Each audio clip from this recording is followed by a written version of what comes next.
Joordaan Dubaay, Beeroot Dubaay, Bahareen Dubaay. Jechi kiyyaa keessattuu Joordaanii fi Beeruut biyyoota rakkinaa kana keessa namni jirtan kanneen Dubaayii dhaquu feetan achirraa kaatanii qaxxitaa maachiin dabarfattanii dhaquu feetan kanneen na gaafataa turtanii deebisa har'a isiniif qabadheen dhufeen jira. Viizaan Dubaayii nu bira baay'eedha. Nammas namoonni Itoophiyaa keessa jirtan viizaan Dubaayii ni jira. Kamiin kan akka ta'e adda baasee simaa na dhaggeeffadha. Wallaahi al'aadiim Oromoo. Wallaahi al'aadiim abbaan feete koomentii barreessaa oole malee an ilmi namaa tokko wanta kanaaf godha jedhee kan waa namaa godhu rabbuma garuu waan tokko naaf sirreessa jedhee namti tokko natti dawwalee nama tokko waan dogoggoraa tokko hojjedhee biyyan feenes Joordaaniin ergaan jiru Beeruutiin ergaan jiru ijoolleen akkuma beektan akkuma ofii tayyaadee hojjedhaaf feetu amanii feetu dhiis wallaahi al'aadiim an ilmoo namaa tokkotti daban hojjedhu.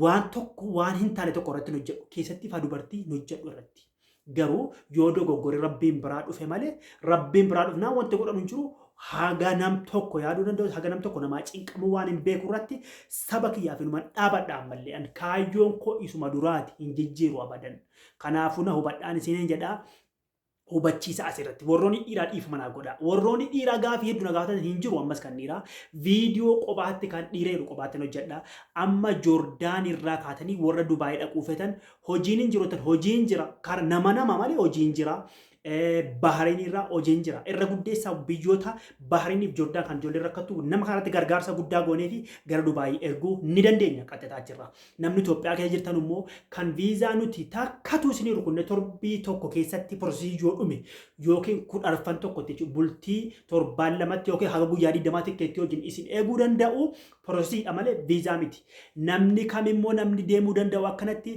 nama duraan Beeruuta ta'uu Joordaan Kuweet biyya feetana ta'uu nama hojii beeku nama afaan beeku taanaan watakka ciqiciki tokko qabu ni deemtu. Hubattanii miti warroonni dhiiraa hammas hin jiru. Namoonni afaan hin beekne ni jira garuu viidiyoo qobaatti hojjedha. An hanga hin danda'u isiniif yaada isin hanga dandeessan naa yaada wal yaaduun gaarii miti koomentii deebisuu hin danda'u tokkoffaa waatsaappii irratti gaafii biraa keessummeessuu hin danda'u waan amma jedhe immoo namoonni dhufe nan keessummeessa warra kana. Dogoggorri kiyya guddaan koomentiin dubbiftu namaan deebisuu dhabuun dogoggoraa miti dadhabbina yookiin immoo wal qaqqabuu dhabuu biizii ta'e tan malee nan deebisa torbii tokko yoo ture naartan sabiriin qabdan ani isin hundaafuu sabirii godhadhee isin keessummeessaa miti isin maa sabiriin godhanne amma kana namoota arraba keessaniif osoo hin taane natti mufachuu cannaqamuu keessaniin fedhu malee na hubattan jedhee yaada ijoollee Oromoo kanaafuu namoonni Joordaanii keessatti rakkataa jirtan feetan madaamiin isin gaggeessitu akkuma fedhatoo paaspoortii qabdan taanaan viizaan Dubaayii ni jira.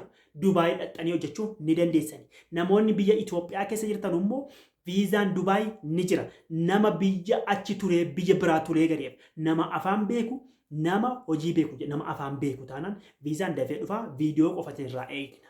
Wal hubanneera jedhee yaada kan dhiiraa gaafiin ammallee tokkollee hin jiru gaafa jirutti an jira deemamaa reettan biti deemaa gara feetaniin an garuu na bira gaafa jirutti deemanii hojii galuun sirrii taanaan qaxxatamanii maan garuu sirriin ta'u taanaan dhaqanii rakkachuu fi asitti Itoophiyaatti rakkachuu taanaan hin himu malee cinqamanii nam tokko lama dabarsuu wanta akkasii hin barbaachisu. Waan booda deemee wal himatamu waan tokko koomentii tokkoof wal obsuu hin dandeenyu miti nuti koomentii tokko na obsuu hin dandeessan koomentii tokko an dubbisee isinii deebisuu dhabu sagalee waatsaappii irratti an dubbisee isinii deebisuu dhabu na obsuu hin dandeessan kanaafuu immoo qaxxitaa daayirektii hojii dhaqxanii galtan waan akkasii walitti faraarrame xumurame taanaan ani isiniif hin gadhiisa hin xumuramne taanaan hin gadhiisu feetu amanii feetu dhiisi kanaafuu irra deebi'uudhaan shamarran nama afaan beekuu biyya Itoophiyaa keessa namni jiru Dubaayii deemuuf Prosesii hedduulleen gaafatu cinqiilleen gaafatu ta'anii viizaallee eeguun barbaadu takkatu xumuramaaf prosesii siyoosii fi meedikaal waan akka yoo tursiise malee tikkeettii yoo tursiise malee viizaan qopheedha. Joordaan irraa namni kaatanii Dubaayii dhaquu fetan viizaan qopheedha. Beerut irraa namni kaatanii deemuu fetan viizaan qopheedha. Isa kaasutti beekaan biyya rakkina ijoolleen keenya itti rakkattu lamaan kana keessaa adda isiniif baasee hime. Lakkoobsi isin irratti naa dawwaltan immoo lakkoobsi kun waatsaappii fi teelegiraamii malee hin jiru.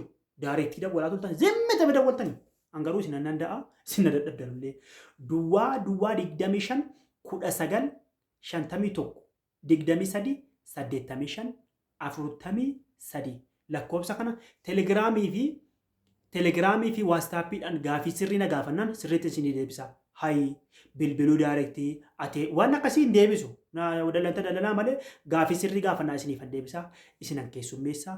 Inshaa Allahu rabbuna haga ilmi namaa yaadu tokko hagaan gochuu danda'u waan hin gochuu danda'u irratti nan godha. Waan dandeettii hin qabne immoo anuu hin danda'u. Waan hin danda'u immoo saba kiyyaa nan godha isiniin jedhaa. Galatoomaa ulfaadhaa. Viidiyoo kana illee sheer godhaa.